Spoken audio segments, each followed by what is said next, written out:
My name is Dennis Graves. Today I'd like to talk to you about income splitting for small business owners. It's been my experience after many years of dealing with small business owners that quite often the share structure of their corporation is that they own 100% of the company. So I want to take two scenarios and two different tax outcomes and explain to you why you might want to change that setup. Let's say for a moment that your company made a profit of $124,000 before you've taken your income from the company to live on. Let's assume you're going to take the entire $124,000 out of the company as a salary or bonus. That salary or bonus, when you put it on your tax return, is going to attract approximately $44,000 in income tax.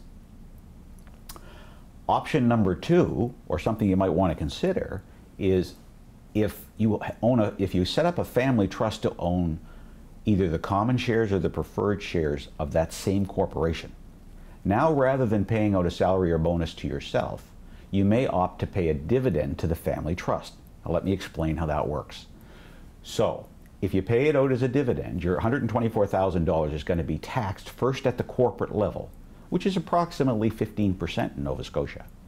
So you're going to pay somewhere around $19,000 in income tax at the corporate level. You're then going to be left with $105,000 that you can pay out as a dividend to the family trust. The family trust can then take and distribute that dividend in the form of $35,000 for each beneficiary, assuming, let's say, there's three beneficiaries. There's yourself, your husband or wife, son or daughter. So we can pay them each $35,000, and they're going to pay zero personal tax on that money. So the effective rate of tax has become 15%, as opposed to closer to 38% if you took it as personal salary or bonus.